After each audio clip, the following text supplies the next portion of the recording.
अभी 26 हो गया, 9 मिनट हाँ, है। चल रहा है। तो इस जगह पे ये जो लेंथ हम लोग देख रहे थे that was 2b plus of A हो जाएगा। तो इस तरीके से हम लोग लेंथ निकालेंगे। अगर 2 निकला तो ठीक है, अगर 3 पूछे तो थोड़ा टफ हो जाएगा मेरे लिए, 4 पूछे और ज़्यादा टफ हो जाएगा, 5 पूछे तो खतरनाक टफ हो जाएगा, मैं कर नहीं पाऊंगा। तो इस तरह के क्वेश्चंस को करने के लिए मेरे पास एक ट्रिक है, वो हम लोग देखेंगे और फिर उस तरीके से बाकी रिलेटिव क्वेश्चंस को करेंगे। ठीक है, काफ़ी आसान तरीका है, काफ़ी ज़्यादा आसान। तो जस्ट फॉर एन एग्जाम्पल, मैं एक एग्जाम्पल ले लेता हूँ क्वेश्चन का और फिर उसी शॉर्ट ट्रिक से देखते जाते हैं कि इस जगह पे मिरर्स हैं। ये एक मिरर रखा गया है और ये एक मिरर रखा गया है और दोनों को पैरेलली रखा गया है, मिरर 1 एंड मिरर 2।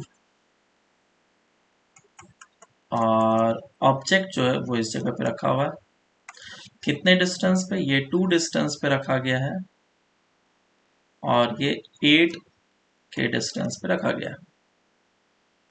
और मुझे पूछा गया फिफ्थ इमेज मिरर 2 से, फिफ्थ इमेज जो बनेगा वो कितने डिस्टेंस पे बनेगा, वो मुझे निकालना है। तो आसान अब मेरे लिए क्वेश्चन। तो सबसे पहला काम क्या करना है, तुम्हें इस जगह पे लिखना है मिरर 1 और इस जगह पे लिखना है मिरर 2। मिरर 1 से कितने डिस्टेंस पे है ऑब्जेक्ट, 2, मैंने यहाँ पे 2 लिख दिया। मिरर 2 से कितने डिस्टेंस पे है, 8 पे, तो मैंने 8 लिख दिया इस जगह पे। नेक्स्ट काम क्या करना है तुम्हें, नेक्स्ट काम ये करना है कि तुम्हें ये देखना है कि दोनों मिरर्स के बीच में डिस्टेंस कितना है। कितना डिस्टेंस है बोलो, 10। 10। तो इस जगह पे 10 लिख लो। अब क्या करो, इसको 10 से ऐड करके इधर लिखो और इसको 10 से ऐड करके इधर लिखो। तो ये कितना हो जाएगा, हाँ सॉरी 12, और ये कितना हो जाएगा 18। 18।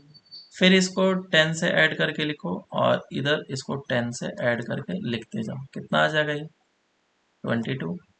ये कितना आ जाएगा बोलो, 28। 28। फिर 10 से ऐड करके लिखते जाओ। तो ये अच्छा, कर क्या रहा हूँ डिस्टेंस मैं, of the distance of the images आ रहा हाँ ये हमारा डिस्टेंस ऑफ द इमेजेस आ रहा है। तो जैसे अगर तुमसे पूछा गया थर्ड इमेज, एक मिनट मुझे हर एक चीज बता लेने दो। Third image from M2, 4M2, ठीक है। M2 का थर्ड इमेज बताओ कितने डिस्टेंस पे है, M2 से कितने डिस्टेंस पे है। तो this is first image of M2, this is second image of M2 and this is third image of M2। तो थर्ड इमेज कितने डिस्टेंस पे बन रहा है 28। 28 किस जगह से, ये 28 डिस्टेंस की बात हो रही है, ये 28 मीटर की बात हो रही है। इमेज 1 वहां पे होगा, इमेज 2 इस जगह पे होगा, इमेज 3 इस जगह पे होगा। तो ये जो इमेज 3 है थर्ड इमेज, वो 28 मीटर के डिस्टेंस पे बना है। वो M2 से डिस्टेंस देता है, M1 से डिस्टेंस नहीं देता है, ना ही ऑब्जेक्ट से देता है, कंफ्यूज नहीं होना है। तो अब जितने नंबर ऑफ इमेज तुम्हें बनाने हैं बना लो तुम, किसी भी के बीच में डिस्टेंस मांगा जा सकता है। जैसे third image of M1 and third image of M2 के बीच का डिस्टेंस चाहिए, निकाल लो, आसान है ना। कितना आ जाएगा 22 plus 28 plus distance between the mirrors, आ गया आंसर। अब बोलो किसी को कुछ डाउट है तो पूछो। नहीं नहीं, हो गया सर, क्लियर। हाँ, तो क्वेश्चन करें फिर। हाँ सर। सबको समझ में आया ना short trick. Yes sir. Question पूछा गया है find the distance between the second image of M1 to M2। दो मिरर्स दे रखे हैं, ऐसा करो सेकंड इसको थर्ड कर लो। थोड़ा ज़्यादा कैलकुलेशन करना होगा। M1 M2 ये 3 है और ये 2 है। सॉल्व करो जल्दी से।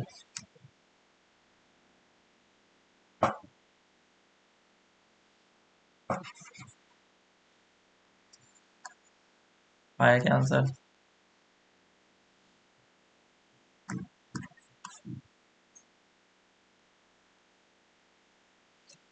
अब तक तो आ गया होगा।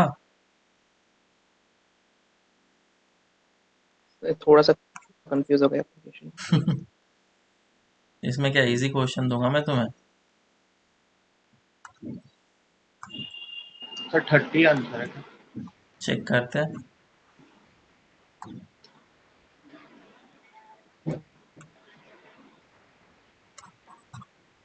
तो थर्ड इमेज, क्वेश्चन क्या बोला वो समझो। Find the distance between the third image of M1। तो M1 का थर्ड इमेज वो इस जगह पे होगा। हाँ सर, 13 मीटर। तो 1 2 3 ये है थर्ड इमेज। वो कितने डिस्टेंस पे? 13 पे। डिस्टेंस कहाँ से चाहिए? M2 से चाहिए। तो M2 तो ये है ना, तो मुझे ये डिस्टेंस ऐड करना पड़ेगा। तो डिस्टेंस विल बी 30 है। 13 प्लस ऑफ 5 विच इज 18। ठीक है? अरे सर समझ थर्ड में आया? Image of M1 and M2 दोनों का ना सर, मतलब थर्ड इमेज ऑफ M1 और M2 के बीच में पूछना सर। सर सेंटेंस वो अच्छे से M1 पढ़ो। और M distance between M1 and M2 ऐसे अगर बोला जाता है तो, लेकिन यहाँ पे क्या बोला है उसने? Third image of third image of M1। तो फ्रॉम M1 M2। का थर्ड इमेज कौन सा? ये फ्रॉम M2। है अच्छा ना। हाँ, समझा समझा, हाँ और मैंने अच्छा वो सर, M2 से फ्रॉम M2 लिखना चाहिए था। हाँ वही।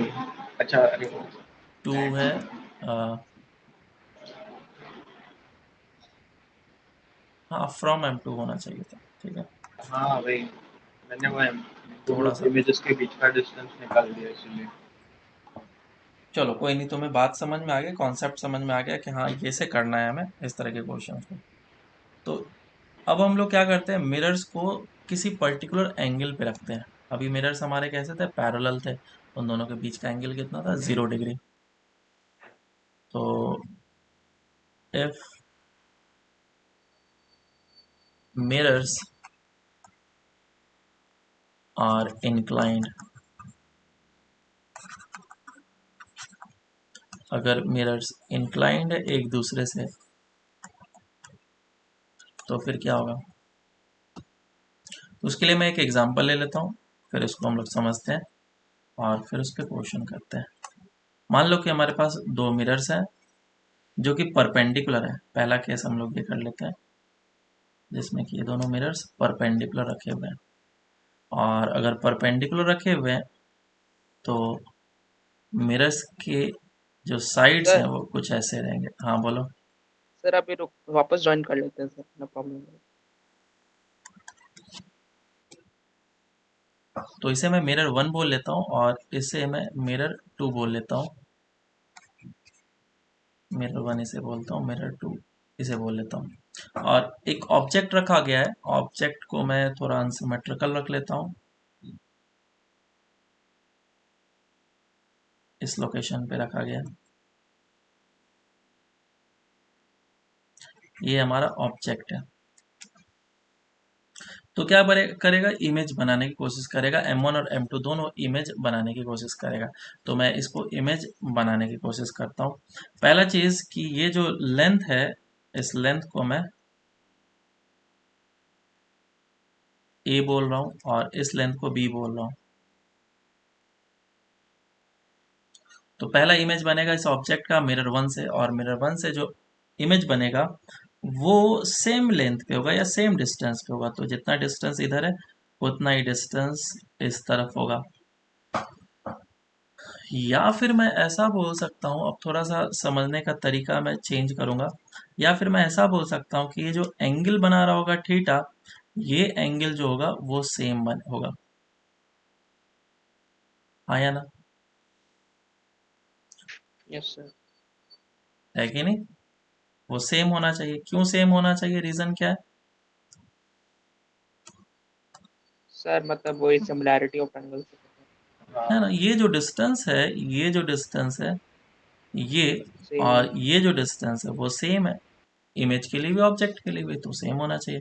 सो दिस इज इमेज 1 मैंने बोल दिया। सेम वे में मैं ऊपर वाले के लिए भी बोल सकता हूँ कि ये जो इमेज है बी डिस्टेंस पे, ऑब्जेक्ट जो है बी डिस्टेंस पे, उसके कारण से भी जो इमेज बनेगा वो भी कितने डिस्टेंस पे बनेगा, बी डिस्टेंस पे बनेगा। तो इस जगह पे मिरर टू से मिरर टू से इमेज बना है, तो इसको मैं I2 बोल लेता हूँ।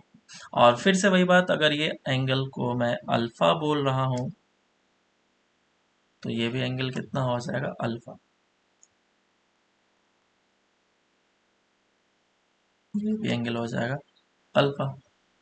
नेक्स्ट क्या करना है मुझे, इमेज बनाना है। नेक्स्ट किसका इमेज बनेगा, एक तो I2 का इमेज बनेगा और एक I1 का इमेज बनेगा। कैसे इमेज बनेगा भाई, क्योंकि मिरर तो खत्म हो गया, एक वर्चुअल के तरीके से मिरर को एज्यूम करो। एज्यूम करो कि ये जो मिरर है वो एक्सटेंडेड है, इतना सा एक्सटेंडेड है पार्ट। तो मिरर अगर एक्सटेंडेड होगा तो ऐसा लगेगा देखने में।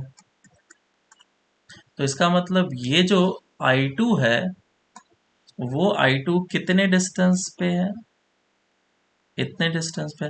और I2 जो है वो ऑब्जेक्ट की तरह बिहेव करेगा M1 मिरर के लिए। तो इस लोकेशन से अगर ये A डिस्टेंस पे है तो इससे भी A डिस्टेंस पे एक इमेज बनने वाला है।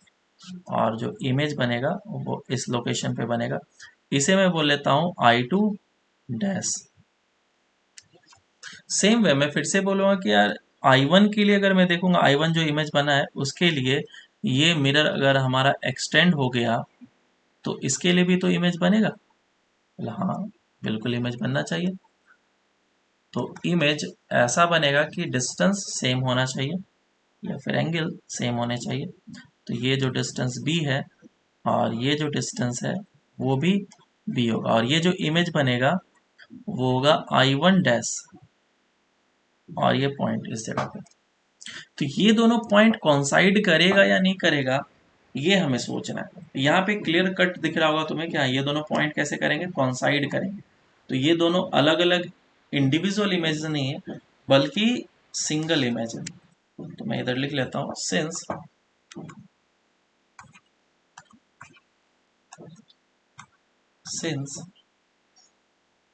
I2 dash and I1 dash coincides with each other,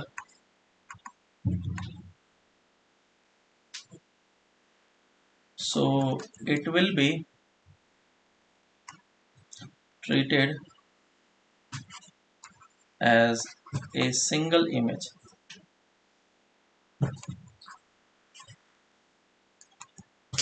इसको इंडिविजुअल इमेज की तरह ट्रीट नहीं करेंगे, इसको एक सिंगल इमेज की तरह ट्रीट करेंगे, क्योंकि ये एक ही लोकेशन पे कॉन्साइड कर रहा है।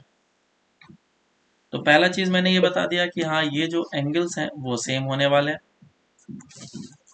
दूसरा चीज मैंने ये बता दिया कि ये जो डिस्टेंस है वो सेम होने वाला है। अब तीसरा चीज ये है कि अगर सभी को तुम एक सर्कल पे ड्रॉ करने की कोशिश करो तो ये आराम से एक सर्कल पे ड्रॉ हो जाएगा। ये सभी सर्कल पे आ जाएंगे और क्या फॉर्म कर रहे हैं, रेक्टेंगल। अगर ए और बी सेम हो जाए तो क्या फॉर्म करेगा, स्क्वायर। और ये सभी एक स्क्वायर पे आएगा, मतलब सर्कल पे आएगा, keeping the intersection point of the mirrors as the centre of the circle. बोलो समझ में आया क्या। तो ये दोनों अगर वो तो अगर समझा सर। ये कॉन्साइड कर, वर्चुअल एक्सटेंड का मतलब रीजन क्या है, मतलब अगर इन दोनों पॉइंट्स को कॉन्साइड करना है तो क्या ये पूरा का पूरा 360 हो जाना चाहिए। अब नेक्स्ट जो हाँ। हम लोग शॉर्ट ट्रिक देखेंगे उसमें ये कंक्लूजन निकालेंगे कि 360 डिग्री एंगल होना चाहिए। बोलो क्वेश्चन क्या है अब तुम्हारा। सर नहीं, मैं बोल रहा था कि वर्चुअल आपने क्यों एक्सटेंड किया, उसका कुछ सिग्निफिकेंस है, तो क्योंकि असली में लाइट कैसा? रेज इस तरीके से आते हैं कि वो जाकर के रिफ्लेक्ट करते हैं। अब हर एक को मैं एक लाइट रे से बनाने की भी कोशिश कर सकता हूँ, तो वो बनेगा और आएगा भी। देखो ये सब चीज़ तो पढ़ाया गया होगा, तुम्हें पता होना चाहिए। ये लाइट रे इस तरीके से निकला और ये टक्कर खा के निकल गया, तो उसको अगर मैं बैक ट्रेस करूँगा तो इमेज बनेगा। ये इधर गया, टक्कर खाया, टक्कर खा के निकल गया, इसको बैक ट्रेस करूँगा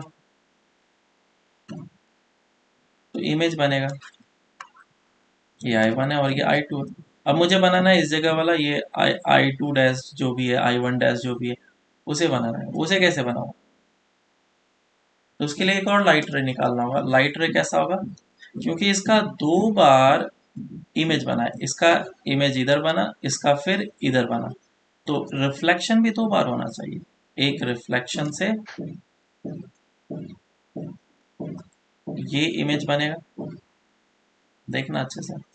ये रिफ्लेक्शन किया तो ये इमेज बना, फिर रिफ्लेक्शन करने के बाद जब निकला तो ये वाला इमेज बना। बात समझ में आ रही है क्या? सेम वे में पहला इससे रिफ्लेक्शन करा दो, इस मिरर से, और इधर लेके जाना पड़ेगा, तो इधर रिफ्लेक्शन कराओगे तो ये वाला बनेगा पहले, और फिर जब लाइट रे इधर से निकल करके इस तरफ जाएगा, जैसा भी ये इधर आ जाएगा एक्चुअली, तो यहाँ पे इमेज बनेगा। तो रे डायग्राम इस तरीके से बनता है। लेकिन अगर मुझे इमेज का इमेज बन रहा है वो समझाना है, तो कैसे समझाना पड़ेगा? ऐसे ही समझाना पड़ेगा कि एक वर्चुअल तुम्हारा यहाँ पे मिरर बन चुका है, और मिरर बनने के कारण से इसका इमेज तुम यहाँ पे ले रहे हो। ठीक है? सर ये डेरिवेशन से फर्स्ट टाइम देखा हूँ सर। हम लोग को डायरेक्ट फॉर्मूला दे दिया था 360 का। हाँ, तुम पढ़ भी तो क्या रहे हो, ये भी तो देखो। हाँ, आगे चलते हैं। अभी तो ये रिपीटर में बता रहा हूँ मैं, काफ़ी मतलब कि जल्दी जल्दी बता रहा हूँ, तो इसमें और भी डेप्थ में चीज़ें आते हैं। अब अगर हम लोग आगे यस। चलते हैं, इसमें एंगल्स गिवन है मिरर के, थीटा। तो थीटा एंगल होने के कारण से अभी भी हमारा वही सिचुएशन होगा कि जो ऑब्जेक्ट रखा हुआ है और किसी भी पर्टिकुलर एंगल पे रखा होगा, अल्फा एंगल पे रखा हुआ है लेट्स से, तो ये अल्फा एंगल होगा और ये एंगल कितना होगा? बीटा। तो पहला जो इमेज बनेगा इधर से वो अल्फा एंगल पे बनेगा, इधर आएगा, और ये किधर बनेगा? बीटा एंगल पे। और फिर ये जो इमेज आया, ये इसके लिए एक ऑब्जेक्ट की तरह बिहेव करेगा, तो टोटल एंगल अब कितना हो जाएगा? बोलो, कितना एंगल हुआ इस जगह से? Alpha plus 2 beta. Alpha plus 2 beta. ये देखो, याद करो, पैरेलल मिरर जब रखे होते थे तो a प्लस 2 भी इसी के फॉर्म में आता था। हाँ हाँ हाँ। तो इधर से वापस से एक इमेज बनेगा यहाँ पे, ये I2 बोल लेता हूँ और इसे I1 बोल लेता हूँ, तो ये I2 डैश बना। कितने एंगल पे बना? और जिस मिरर से एंगल लिया है उसी मिरर से ये भी एंगल लेना होगा, तो ये हो जाएगा 2 बीटा प्लस ऑफ अल्फा। अब ये जो इमेज बना है I1, उसका इस मिरर से लेना पड़ेगा रिफ्लेक्शन, तो ये एंगल तुम्हें देखना होगा। ये एंगल कितना है? 2 alpha plus beta. 2 to alpha alpha plus plus beta. Beta. वो इस जगह पे बनाएगा परपेंडिकुलर। ओके। थोड़ा देखने में तुम्हें टफ लग सकता है। 2 अल्फा प्लस बीटा, ये एंगल आया। और इस तरीके से ढेर सारे बनते जाएंगे बनते जाएंगे, और जब सभी को तुम लाओगे एक सर्कल पे, तो ये कुछ ऐसा दिखेगा। सभी सर्कल पे ही आएंगे, keeping the intersection point as the centre of the circle. ठीक है क्या? तो अब वही पूछा जाएगा कि ये मिरर 1 है और ये मिरर 2 है, बताओ इस मिरर 2 से थर्ड इमेज कितने एंगल पे बन रहा है। वापस से वही क्वेश्चन आया, तो हमारा तरीका भी वही रहेगा करने का। तो इस तरह के क्वेश्चन को करने के लिए हम लोग क्या करेंगे, सबसे पहले M1 लिखेंगे, हाँ, और वापस से क्या लिखेंगे, M2 लिखेंगे। और पहला जो है वो अल्फा एंगल पे बन रहा है M1 से, और दूसरा कितने बीटा एंगल पे बन रहा है, और दोनों के बीच में एंगल कितने अल्फा प्लस बीटा। और फिर इसे ऐड करते जाओ, अल्फा प्लस बीटा, ये हो जाएगा 2 अल्फा प्लस बीटा, और इधर कितना आ जाएगा 2 बीटा प्लस अल्फा। और फिर से अब अल्फा प्लस बीटा ऐड करो, इधर अल्फा प्लस बीटा ऐड करा, कितना आ जाएगा ये 3 बीटा 2 अल्फा, और ये कितना हो जाएगा 3 अल्फा प्लस 2 बीटा। और सेम वे में ये कंटिन्यू रहेगा। तो हमें कैसे पता चलेगा कब जा करके रोकना है, बराबर, क्योंकि रोकना तो पड़ेगा, इनफाइनाइट नंबर ऑफ इमेजेस तो नहीं बन सकते। इस केस में कितने इमेजेस बने हैं, टोटल 3 इमेजेस बने हैं, इनफाइनाइट तो नहीं बनेंगे। और ऐसे करते रहे तो हमारा तो इनफाइनाइट तक चलते जाएगा। तो उसके लिए भी ट्रिक है कि ये जो एंगल हो जाना चाहिए वो 360 हो जाना चाहिए, है ना। 360 से ज़्यादा हम लोग नहीं जा सकते हैं, लेकिन 360 नहीं, हम लोग को आधे पे जाना पड़ेगा 180, क्योंकि हम लोग एक मिनट से देखेंगे तो 180 से ज़्यादा नहीं जाना चाहिए। समझ में आएगा भी, एक एग्जाम्पल के थ्रू करते हैं और फिर समझ में आएगा तुम्हें। हाँ, पीछे चला जाएगा रिफ्लेक्शन सरफेस। हाँ,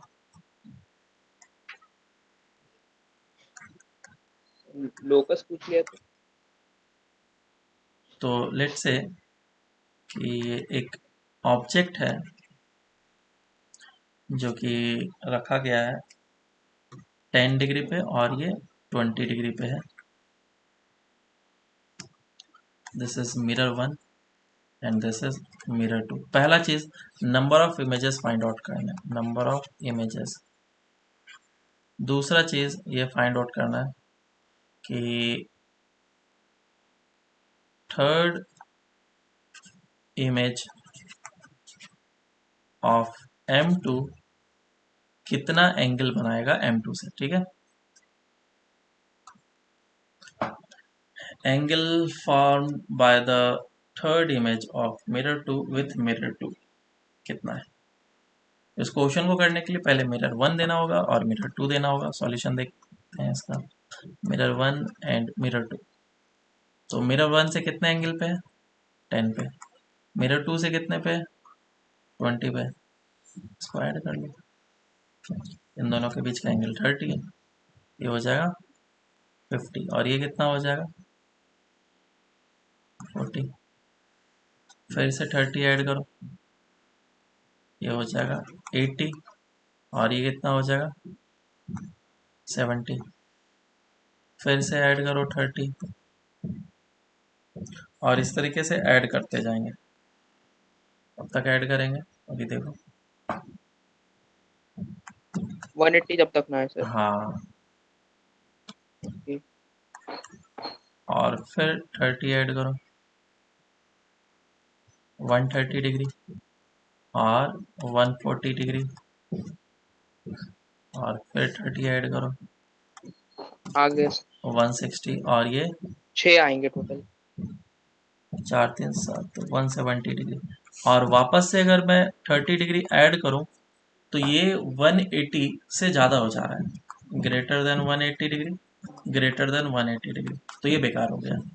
अब नंबर ऑफ इमेजेस काउंट करता हूँ मैं, 1 2 3 4 5 6 7 8 9 10 11 12, टोटल 12 मुझे दिख रहा है। लेकिन ये जो लास्ट वाला जो इमेज है ये कॉन्साइड करेगा कि नहीं करेगा, हमें तो ये भी चेक करना था, याद है ना,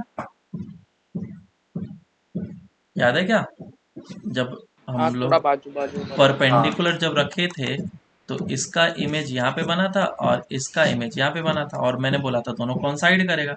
तो कॉन्साइड करेगा तो नंबर ऑफ इमेजेस जो है वो घट जाएंगे। वैसे 1 Yes. 2 3 और 4 काउंट करते हैं, लेकिन इन दोनों को मिला करके तो 1 ही काउंट करना है। तो 3 इमेजेस हो गए थे। सेम वे में ये दोनों इमेजेस जो बन रहे हैं वो कॉन्साइड करेंगे कि नहीं करेंगे, यही दोनों चीज़ है, ये दोनों कॉन्साइड करेंगे कि नहीं। तो इसका देखने का तरीका क्या रहेगा कि इन दोनों एंगल को ऐड करो, 170 प्लस 160 कितना आ रहा है ये? 310 330 सॉरी कितना आ गया? 330 330। 330। अब इसमें तुम उन दोनों मिरर के बीच का एंगल को ऐड करो, कितना आ गया ये? 360। तो एक 1 रिवॉल्यूशन कंप्लीट हो रहा है, मतलब कि ये जो है एंगल, ये एग्जैक्टली इन दोनों के बीच का 0 हो रहा है। मतलब ये दोनों क्या करेंगे, कॉन्साइड करेंगे, और कॉन्साइड करेंगे तो मुझे एक 1 इमेज से काउंट करना है, सिंगल इमेज काउंट करना होगा। तो ये जो 12 मैंने लिखा था, अब कितने नंबर ऑफ इमेजेस होंगे? 11 11 नंबर ऑफ इमेजेस होंगे। So this will be the number of images. सही है। समझ में आया? Yes sir. यस अब दूसरा क्या पूछा था? एंगल पूछा था कि थर्ड जो इमेज होगा वो M2 से कितना एंगल बनाएगा। काफी आसान, 80 डिग्री। 80 डिग्री सर, ये भी मतलब मिरर से ही है ना? हाँ हाँ, अब इसका जो फॉर्मूला है उसके तरफ चलते हैं। फॉर्मूला क्या है तो पढ़ाया जाता बताया होगा ये तुम्हें, है ना? 360 बाई है, यही थीटा। पढ़ाया सर, मुझे पता है। यही बताया सिर्फ, हाँ 360 ये बाई कर तो थीटा। आंसर आ जाएगा। अगर ये 360 बाई थीटा पहले कैटेगराइज करना होता है कि तुम्हारा हाँ एंगल बाइसेक्टर पे बाइसेक्टर। रखा हुआ है या नहीं रखा हुआ, बराबर, और फिर इवन है या ऑड है। तो लेट से 360 बाई थीटा जो है वो तुम्हारा इवन आ रहा है, और नेक्स्ट में लिखेंगे ऑड आ रहा है। अगर 360 बाई थीटा आया तुम्हारा इवन, तो जो नंबर ऑफ इमेजेस होंगे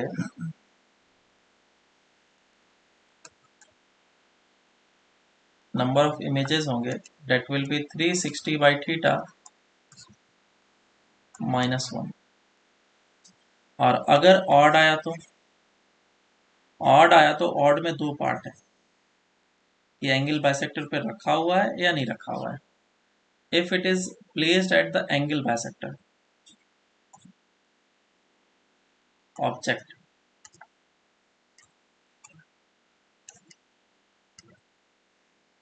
अगर एंगल बाइसेक्टर पे रखा हुआ है तो नंबर ऑफ इमेजेस कितने हो जाएंगे,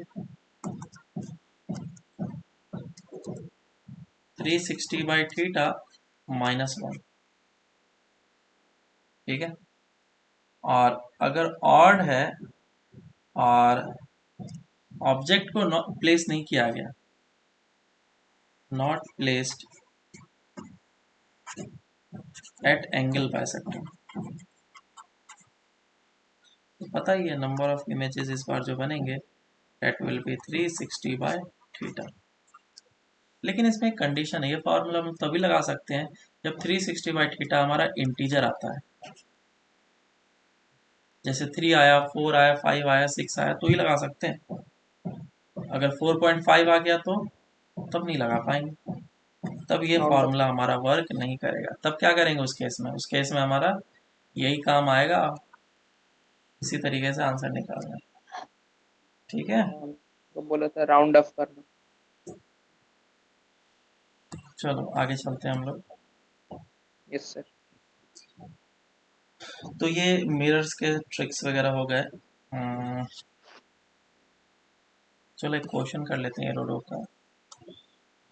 करो हाँ करूँ या ना करूँ? सर, हम लोग करें सर। सर एरोडो का हम लोग करें, मेरे पास तो करने के लिए है। हाँ टाइम मिल रहा है तो करो। सर फिर आप सम्स बता दो ना कौन से करने हैं, वही ना सर। तो तुम देख बुक लेना, तो हम तुमसे लोगों के बनेंगे पास ही पड़ी नहीं है। तुमसे बनेंगे नहीं। सर पहले ही बोल रहे सर आप ऐसे। अरे नहीं, मैं बता रहा हूँ ना, तुम शीट का करो वही एनफ है। लेकिन क्या होता है ना, जब बोल देते हैं नहीं मत करो तो लगने लग जाता है, हो शक जाता आने है। लग जाता है फिर तो तुम करो, कोई दिक्कत ही नहीं, लेकिन तुमसे बनेंगे नहीं। क्योंकि तुमसे सीट के क्वेश्चन अभी नहीं हार्ड बन रहे ज्यादा। तो उधर के कैसे क्वेश्चन बनेंगे। शीट्स करके जाए उधर। हाँ पहले सीट कर लो उसके बाद करो। चलो क्वेश्चन हाँ ऐसा दिया गया है, there are three mirrors which are placed perpendicular to each other. if three mirrors are placed perpendicular to each other facing each other,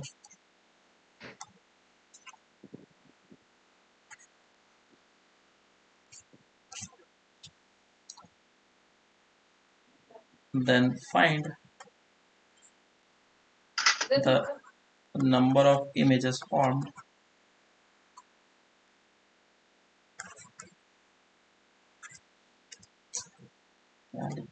post number of images formed if an object is placed in front of the system. Solve करो, काफी अच्छा question है। देखो ये question तो पता। कुछ ऐसा है कि लेट से हमारे पास एक्स एक्सिस है, वाई एक्सिस और जेड एक्सिस है। X axis, y axis and z axis, और जो मिरर्स प्लेस किए गए हैं वो हर एक एक प्लेन में है। एक प्लेन है ये वाला, इसमें एक मिरर प्लेस किया गया। एक प्लेन है ऐसा, इसमें मिरर प्लेस किया गया। और एक प्लेन है ऐसा, इसमें मिरर प्लेस किया गया इस तरीके से, ठीक है। और ये सारे मिरर्स हैं और ऑब्जेक्ट बीच में एक रखा गया होगा। तो नंबर ऑफ इमेजेस निकालना है। तो इसको ऐसा सोचो कि ये दोनों जो मिरर्स हैं ये पैरेलल है, पैरेलल नहीं सॉरी परपेंडिकुलर एक दूसरे से, है ना, 90 सर डिग्री पे। सात। हाँ ऑब्जेक्ट इस जगह पे रखा गया। अगर ऑब्जेक्ट इस जगह पे रखा गया तो इसके कारण से एक इमेज इधर बनेगा, इसके कारण से एक इमेज इस तरफ बनेगा, और फिर इसके कारण से इमेज ऐसा बनेगा। तो टोटल नंबर ऑफ जो इमेजेस बने यहाँ पे अभी वो कितने बने, 3। और इसके लिए ये जो मिरर है नीचे वो जो लगा है वो क्या करेगा, सभी का इमेज नीचे बना देगा,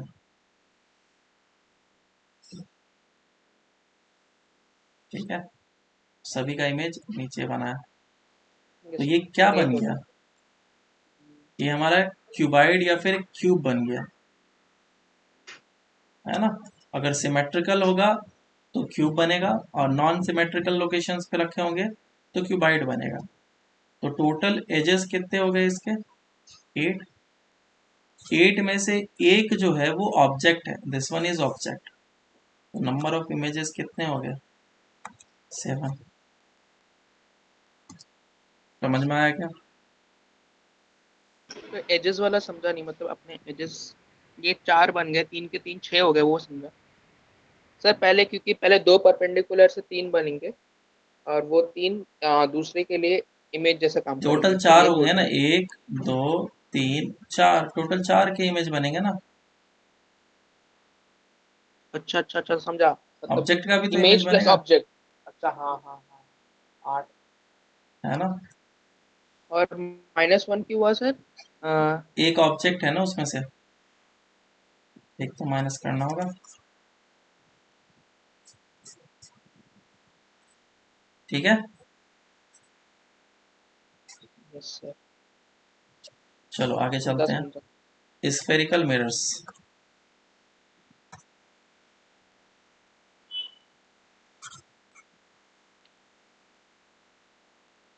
स्फेरिकल मिरर्स क्या है, स्फेरिकल मिरर्स पढ़ा ही होगा तुम लोगों ने अच्छे तरीके से कि कोई भी अगर तुम्हारे पास एक ग्लास दिया हुआ है स्फेरिकल फॉर्म में है और किसी भी एक साइड को पॉलिश कर दो। पॉलिश करने के दो ही तरीके हो सकते हैं, या तो आउटर को पॉलिश करो या फिर इनर को पॉलिश करो। अगर तुमने आउटसाइड को पॉलिश किया और इस जगह से कट कर दिया तो ये जो पार्ट निकल करके आएगा रिफ्लेक्टिंग होगा। इसे क्या बोलते हैं हम लोग? Concave mirror.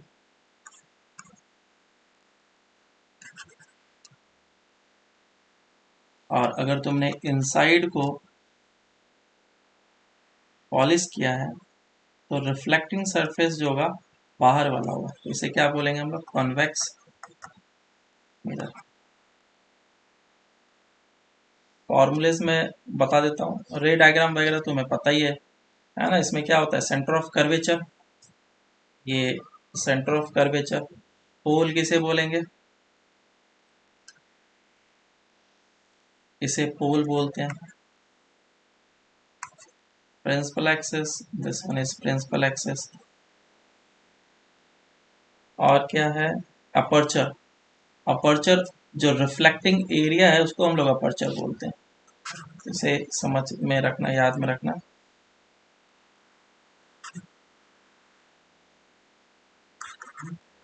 Area available for reflection, area available for reflection, ये अपर्चर है। फोकस, प्रिंसिपल फोकस क्या होता है? जो भी रेडियस ऑफ कर्वेचर, जैसे इसका radius of curvature capital R है, उसका f/2। लेकिन this focus is correct only for paraxial rays. Focus कहाँ पे होता है? r/2 पे। ये ओनली फॉर पैरेक्सियल रेज होता है। पैरेक्सियल रेज किसे बोलते हैं बोलो? तो जो बहुत पास होते हैं, मतलब प्रिंसिपल एक्सिस। हाँ, वो प्रिंसिपल एक्सिस के पास हो। जो प्रिंसिपल एक्सिस के काफी क्लोज होते हैं, जो रेज प्रिंसिपल एक्सिस के काफी क्लोज होते हैं, उसे हम लोग पैरेक्सियल रेज बोलते हैं। और इन्हीं पैरेक्सियल रेज के लिए ये फॉर्मूला वैलिड है, बाकी के लिए वैलिड नहीं है। तो तो वापस अगर ज्वाइन करते क्वेश्चन हैं। कुछ ऐसा आ गया तो इसमें उससे पहले मैं एक चीज बताता हूँ रे डायग्राम के लिए, कि अगर ये हमारे पास कनकेव मिरर है, रे डायग्राम बनाने के लिए कुछ मतलब कि चीजें हैं। जैसे कि अगर लाइट रे जो पैरेक्सियल रेज होंगे वो parallel to the principal axis होंगे, तो वो किस जगह से पास करेंगे? फोकस से पास करेंगे। ठीक है, फंडामेंटल इसको रे डायग्राम बोलते हैं। और अगर कोई भी लाइट रे जो कि बिल्कुल पोल पे फॉल कर रहा है इस तरीके से, तो जितने एंगल पे आया था उतने एंगल से निकल जाएगा, थीटा एंगल से।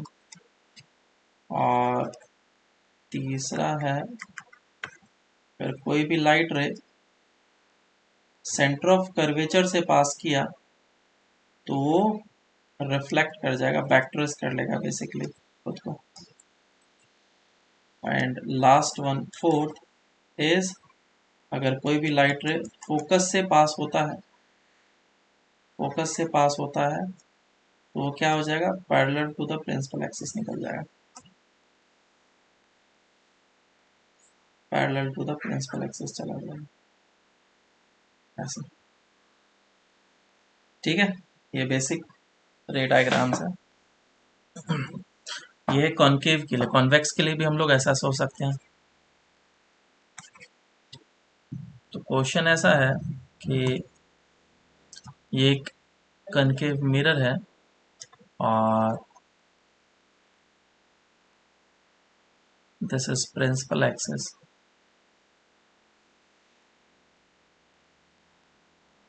और इस जगह पे पोल है। एक लाइट रे है जो कि पैरेलल आ रहा था और वो पोल से पास कर गया।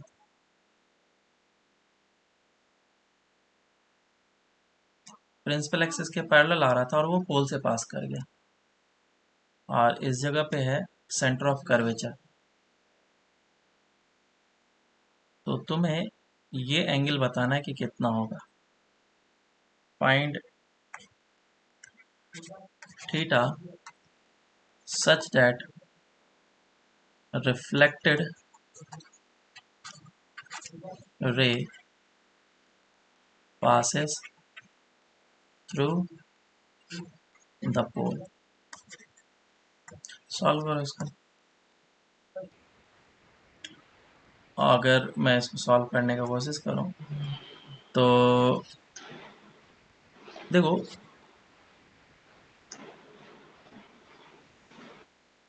ये इस तरीके से आ रहा है और ये सेंटर ऑफ कर्वेचर है। इसका मतलब ये नॉर्मल है basically. This is what, this is normal and this is angle of incidence, and ये जो आया है this is angle of reflection, तो ये भी एंगल थीटा ही होना है। उसके बाद ये एंगल अगर थीटा है तो ये दोनों लाइन तो पैरेलल है ना, तो ये एंगल क्या हो जाएगा, थीटा हो जाएगा। मेरी बात समझ में आई क्या? अब एक और इंटरेस्टिंग चीज, इंटरेस्टिंग ये है, ये जो लेंथ है आर है, रेडियस है, और ये जो लेंथ है ये भी रेडियस है, तो ये दोनों लेंथ अगर इक्वल है तो आइसोसेलेस ट्रायंगल हुआ ना। सो दिस एंगल थीटा, तो दिस एंगल भी also theta. 3 theta is equals to 180, so theta is equals to 60 degree. वापस से देख लेना, तुम्हें समझ में आ जाएगा। तो ये हमारा थीटा 60 डिग्री हो जाएगा, और मैंने इस तरीके से बता दिया कि ये पैरेक्सियल रे नहीं है। पैरेक्सियल रे होता तो फोकस से पास होता, तो पैरेक्सियल रे होने के लिए क्या कंडीशन होना चाहिए था, तो मैं अब एज्यूम कर लेता हूँ कि ये जो है पैरेक्सियल रे नहीं है, पैरेक्सियल रे है, और ये कुछ इस तरीके से पास होगा, लेकिन सेंटर ऑफ कर्वेचर इस जगह पे है। मैंने एक इस तरीके से लाइन बनाया और परपेंडिकुलर ड्रॉप किया। एंगल ऑफ इंसिडेंस जितना होगा उतना ही एंगल ऑफ रिफ्लेक्शन होगा, और ये अल्टरनेट एंगल होगा थीटा। क्लियर है? परपेंडिकुलर ड्रॉप किया है तुमने इस जगह से, और परपेंडिकुलर ड्रॉप किया है तो कंपोनेंट लेना पड़ेगा। कितना हो जाएगा बोलो? ये लेंथ तो आर है ना हमारा, रेडियस कैपिटल आर। समझ में आ रहा है क्या? तो कौन सा वाला आर बोल रहे हैं? आवाज आ रही है कि यस नहीं? सर। हाँ हाँ सर। सर, आ रही है। है ना? समझा सर। हाँ ये एंगल थीटा है और ये एंगल थीटा है, तो ये लेंथ और ये लेंथ इक्वल हुआ ना, यस सर। तो ये लेंथ कितना हो हाँ, जाएगा, r/2। r/2, r/2 cos theta. हाँ, this length will be r/2। तो ये लेंथ कितना है, इसे मैं x मान लेता हूँ, तो x cos theta is equals to r/2, so x is equals to r/2 cos theta. तो तुम्हें x को क्या करना है, r/2 करना है, बराबर? नहीं समझ में आया क्या? ये डिस्टेंस कितना है इस जगह से, r है। अगर फोकस तुम बनाना चाहते हो तो x का वैल्यू क्या जाना चाहिए, r/2। या फिर तुम यस सर। ऐसा सोचो, पैरेक्सियल रेस के लिए थीटा कितना होगा, almost zero. So if theta ओ। Approaches to zero, then x will approaches to r/2, and this is, ये वाला डिस्टेंस है फोकस। तो r माइनस ऑफ x कितना हो जाएगा, this will be focus which is r/2। समझ में आया क्या? Yes sir. तो इस तरीके से तुमने थीटा अप्रोचेस टू जीरो बोल दिया, डेट मीन्स ये पैरेक्सियल रेस हो गया। अब इसके लिए मिरर फॉर्मूला, साइन कन्वेंशन देख लेते हैं। साइन कन्वेंशन क्या है, जिस भी डायरेक्शन में लाइट रे इंसिडेंट हो रहा है, नेगेटिव इंसिडेंट पॉजिटिव। लाइट रे, उस डायरेक्शन को हम लोग पॉजिटिव लेते हैं और इसके अपोजिट डायरेक्शन को negative. So this direction will be taken as positive, this direction will be taken as negative, this direction will be taken as positive, this direction will be taken as negative. Mirror formula क्या है, बोलो। 1/v plus 1/u 1/v plus plus 1/u 1/u is equals to 1/f. 1/f which is 2/r।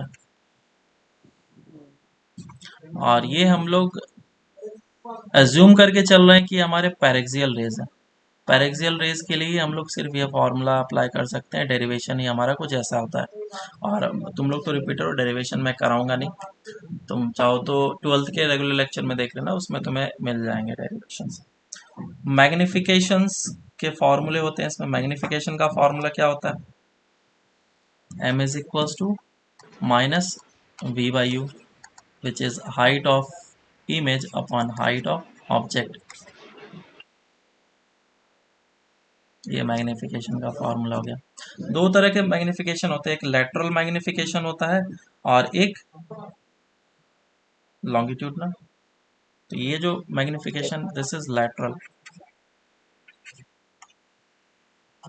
Lateral magnification का मतलब ये object इस जगह पे है, उसका इमेज बनेगा ऐसे करके। जैसे दूसरा लाइट ले लेता हूँ ऐसे। तो परपेंडिकुलर डायरेक्शन में, इस डायरेक्शन में जो भी मैग्निफिकेशन मिलता है, this is height of image object and this is height of image, तो ये लैटरल मैग्निफिकेशन कहलाता है। लॉन्गिट्यूडनल क्या होगा? अगर मैं ऑब्जेक्ट को इस तरीके से प्लेस कर देता हूँ तो इमेज जो है हमारा वो ऐसा बनेगा। तो इसमें height of image upon height of object जो है वो हमारा लॉन्गिट्यूडनल मैग्निफिकेशन कहलाता है। और इसको हम लोग डिराइव करेंगे बाद में आगे जाकर के। ठीक है, ये चीज हो गया। एक और चीज है कि जो मैग्निफिकेशंस हैं, ढेर सारे मिरर्स लगे होंगे, तो सभी मिरर्स के कारण से रिजल्टेंट जो मैग्निफिकेशन लिखा जाएगा वो सभी का मल्टीप्लिकेशन के बराबर होगा। Net magnification will be m1 into m2 into m3। अगर 3 मिरर लगे हुए हैं और 3 कंजिक्यूटिव रिफ्लेक्शंस हो रहे हैं, तो हालांकि 3 देते नहीं, लेकिन अगर लगे हैं तो सभी का मल्टीप्लिकेशन देना पड़ेगा। और ये हो जाएगा height of the final image upon height of the initial object, ये होता है। ये हम लोग का है। बाकी इस पे बेस्ड क्वेश्चंस जो हम लोग नेक्स्ट क्लास से करना स्टार्ट करेंगे। Nature of the object, natural कैसा होगा, इन्वर्टेड, इरेक्ट, रियल, वर्चुअल, वो भी हम लोग नेक्स्ट क्लास में देख लेंगे। होमवर्क के लिए तुम लोग अब इसे छोड़ करके ज्योमेट्रिकल ऑप्टिक्स में कंप्लीट कर लेना। ठीक है, इस सेक्शन को छोड़ करके एक्सरसाइज 1 में कंप्लीट कर लेना। बाकी में देखते हैं। हाँ।